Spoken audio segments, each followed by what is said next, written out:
What if, before I could get my TV show, I had to first get permission from the competition? If Dan Rather or Diane Sawyer said no, I wouldn't be here. That makes sense? R.J. Bruner of Kentucky assumed he could start a moving company without having to get his competitors' permission. We'll schedule this one and this one first. So he started one. We put an ad on Craigslist, pickup truck and an enclosed cargo trailer, and we were very, very busy all summer long. More people wanted your services. Yeah. Now, in just a couple of years, you got 30 employees, 6 trucks. Over 30 now. Clean-cut young guys. That really sells, in the moving industry. This customer's pleased. It's been great. The guys showed up exactly on time. They've been loading. They've been working hard. But RJ soon learned that pleasing customers isn't enough. He got a threatening letter from state regulators. In order to continue to operate, we need a household goods permit. Basically, it's a certificate of necessity saying that there is room in the market for us to operate. Certificate of necessity, meaning? A necessity within the moving market in Kentucky for another mover. What?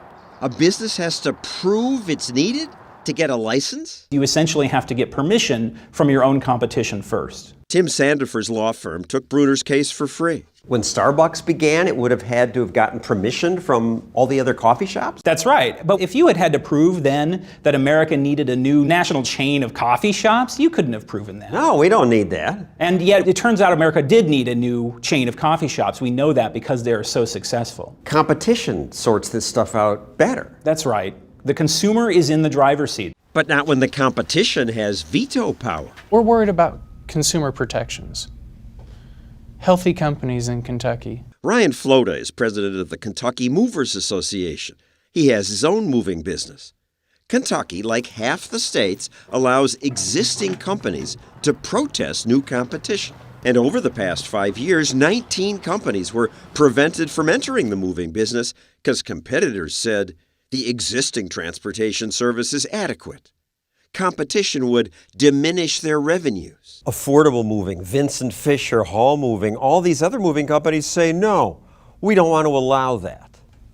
Well, what gives them the right? We're not against new companies coming into Kentucky. Yes, you are. You don't want a moving company stealing your business. We don't want the scenario of a licensed company going bankrupt. But companies go bankrupt all the time. It's the end of the line for Circuit City. Borders bookstore went belly up. It's part of the creative destruction that makes competition work. Let's say a town population of 20,000 people. Would it be beneficial to the consumers to have 15 moving companies in that area? Maybe. No. Well, how do you know? You'd have companies that are not in a position to provide a good service to the general public. The bureaucracy can't decide whether there's a public need for a new moving company. Not even the moving companies know that. They have to try it and find out by an experiment. And these laws prohibit that kind of experiment. Wouldn't Home Depot like to say, no, new hardware store in the neighborhood, you can't open? Wouldn't GM have liked to say that to Toyota and Honda? I'm sure. I'm not the one that set the law. I'm just abiding by the law. Also, he says, the older moving companies want to protect consumers from shady operators. Say I'm coming to pick up your furniture. Okay, I tell you it's $80 an hour. Well, then when I get to your new house, I say, well, I'm going to charge you $155 an hour. Now we have this thing called the internet where people can find out if a company has a bad reputation. Consumers go for the cheapest price, John. Risa DeBeer checked the web before she hired RJ.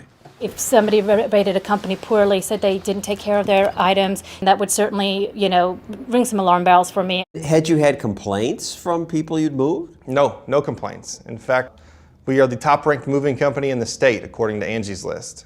Startups like RJ's company create much of the job growth in America. Entrepreneurs are the wealth creators of our society. They're the engine of innovation and progress and job creation and wealth creation. I assume if I want to start a business, a moving company would be a good way to enter. Simple, you just need a truck, some strength. Go compete. It should be. You buy a truck, you paint the word mover on the side of it, and you're in business. And if customers like your products and services, then they'll buy from you, and if they don't, then they won't. Now, the regulators aren't just mean. for safety and an orderly marketplace? Shouldn't there be some rules? Orderly marketplaces are precisely what we don't want. What we want is a free marketplace. If we have an orderly marketplace, who's doing the ordering? It should be consumers who do the ordering. And the law stops them from doing that, not to protect the public, but to protect established businesses against having to compete fairly. That violates liberty. These laws are outrageous and they all ought to go.